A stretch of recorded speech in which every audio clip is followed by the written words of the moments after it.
السلام علیکم دوستو، میں ارسل چودھری اور بہت سارے دوست اس وجہ سے پریشان ہیں آج کل اپنی زندگی میں کہ وہ رزق کی تنگی کا شکار ہیں۔ رزق کی تنگی کی وجہ سے ہر بندہ پریشان ہے۔ سب سے پہلے میں یہ بات کلیئر کر دوں کہ میں کوئی عالم نہیں ہوں، لیکن میں اسلام کو اسٹڈی ضرور کرتا ہوں۔ اسلام کو اسٹڈی کرنا صرف عالموں کا ہی کام نہیں ہے، بلکہ اسلام میں اللہ تعالیٰ نے قرآن پاک ایک پاک کتاب ہمیں دی ہے، اس کے علاوہ احادیث ہمیں دی ہیں، ان کا مجموعہ ہے ہمارے پاس، جس کو کوئی بھی انسان نہ صرف مسلمان بلکہ کوئی بھی انسان، چاہے وہ کافر ہے، سکھ ہے، عیسائی ہے، ان کو پڑھ سکتا ہے، ان کا مطالعہ کر سکتا ہے، اس سے فیض یاب ہو سکتا ہے۔ بہت سے ایسے نان مسلمز جو اسلام کا مطالعہ کرتے ہیں، اسٹڈی کرنے کے بعد وہ مسلمان ہو جاتے ہیں، اسلام قبول کر لیتے ہیں، حالانکہ ہمیں خود چاہیے کہ ہم اسلام کو اسٹڈی کریں۔ یہی وجہ ہے ہماری ناکامیوں کی۔ تو 5 چیزیں جو بندہ اپنی زندگی میں، جو 5 عمل جو انسان شامل کر لیتا ہے، اللہ تعالیٰ کبھی بھی اس انسان کے رزق میں کمی نہیں آنے دیتی۔ ان 5 چیزوں میں سے جو سب سے پہلی چیز ہے وہ کیا ہے؟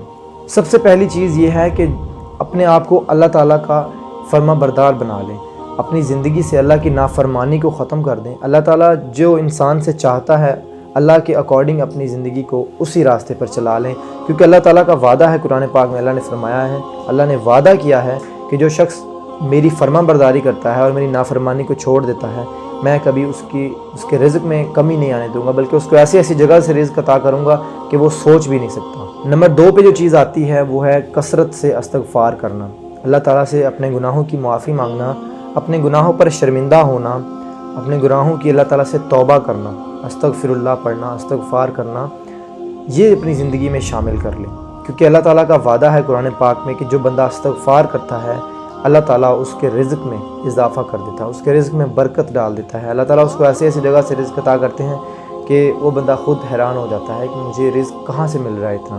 نمبر 3 پہ جو چیز آتی ہے وہ ہے کہ اللہ تعالیٰ کا شکر اپنی زندگی کا معمول بنا لے۔ اللہ تعالیٰ کا قرآن پاک میں وعدہ ہے کہ جو بندہ شکر کرے گا، اللہ تعالیٰ فرماتا ہے کہ تم شکر کرو میں اور بڑھا دوں گا۔ تم اپنی زندگی میں اپنی نعمتوں کا، اللہ تعالیٰ کی دی ہوئی نعمتوں پر شکر کرو، اللہ تعالیٰ کے دیے ہوئے مال پر شکر کرو، اللہ تعالیٰ کی دی ہوئی اولاد پر شکر کرو۔ اللہ پاک تمہارے مال میں، نعمتوں میں، جان میں، تمہاری عمر میں، ہر چیز میں برکت ڈال دے گا۔ جس چیز پر، اگر صحت پر اللہ کا شکر ادا کرو گے تو اللہ آپ کو صحت اور زیادہ عطا کرے گا، کیونکہ اللہ تعالیٰ کا فرمان ہے کہ تم شکر کرو گے تو میں اور بڑھا دوں گا۔ اگر مال پر شکر کرو گے تو اللہ اور مال عطا کر دے گا۔ نمبر 4 پہ جو عمل ہے وہ ہے صدقہ۔ صدقہ اپنی زندگی کا اہم معمول بنائیں، کیونکہ جو صدقہ ہے وہ ایک ایسا عمل ہے جس میں بظاہر تو ہمیں لگتا ہے کہ ہمارا مال کم ہو رہا ہے۔ فار ایگزامپل میری منتھلی انکم ہے 10,000 روپے اور اس میں سے میں 2,000 روپے صدقہ کر دیتا ہوں، اور مجھے بظاہر تو لگ رہا ہے کہ میرے پاس تو صرف 8,000 رہ گیا، 2,000 تو میرا نکل گیا، لیکن ایسا نہیں ہے، ہمیں بظاہر لگتا ہے۔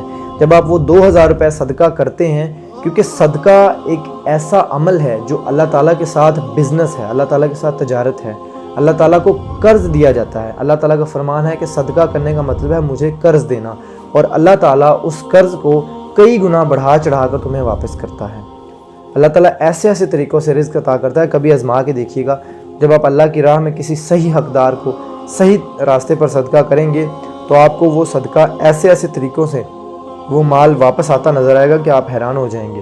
اللہ پاک کا فرمان ہے، کیونکہ کوئی بھی بندہ اللہ پاک کے ساتھ جب بزنس کرتا ہے تو وہ کوئی بھی انسان گھاٹے میں نہیں جا سکتا، ہمیشہ فائدے میں جائے گا۔ نمبر 5 پہ جو عمل ہے وہ ہے اپنے رشتہ داروں کے ساتھ صلہ رحمی کرنا، اپنے رشتہ داروں کے ساتھ اچھا سلوک کرنا۔ نبی پاک صلی اللہ علیہ وآلہ وسلم کا ارشاد ہے کہ جو شخص چاہتا ہے کہ اس کے مال میں برکت ہو، جو شخص چاہتا ہے کہ اس کی عمر اور مال دونوں کو بڑھا دیا جائے، وہ اپنے خاندان والوں کے ساتھ اچھا سلوک کرے۔ اگر خاندان والے تعلق توڑتے ہیں تو وہ تعلق جوڑے۔ اور صلہ رحمی کا مطلب یہ نہیں ہوتا کہ اگر دوسرا بندہ، سامنے والا بندہ آپ کے ساتھ اچھا سلوک کر رہا ہے تو اس کے بدلے میں آپ اس کے ساتھ اچھا سلوک کرو، بلکہ صلہ رحمی کا مطلب یہ ہے کہ اگر سامنے والا بندہ تعلق توڑے تو تم جوڑو، وہ آپ کے ساتھ برا سلوک کرے تم اس کے ساتھ اچھا سلوک کرو۔ یہ ہے صلہ رحمی کا صحیح مطلب۔ جو بندہ بھی یہ 5 عمل اپنی زندگی میں شامل کرے گا، اللہ تعالیٰ کا وعدہ ہے، میں نہیں کہہ رہا، اللہ تعالیٰ کا وعدہ ہے، اللہ کا فرمان ہے، اللہ کے نبی کا فرمان ہے، اللہ کے نبی کے وعدے ہیں، یہ اللہ اور اللہ کے رسول کا فرمان ہے کہ جو شخص یہ 5 عمل ان میں سے کوئی بھی ایک عمل یا یہ 5 عمل اگر آپ کر سکتے ہیں تو 5 عمل اپنی زندگی میں شامل کر لیں۔ اگر ان میں سے کوئی ایک بھی آپ کر لیتے ہیں تو اللہ کا وعدہ ہے کہ کبھی بھی اس بندے کی رزق میں کمی نہیں آ سکتی۔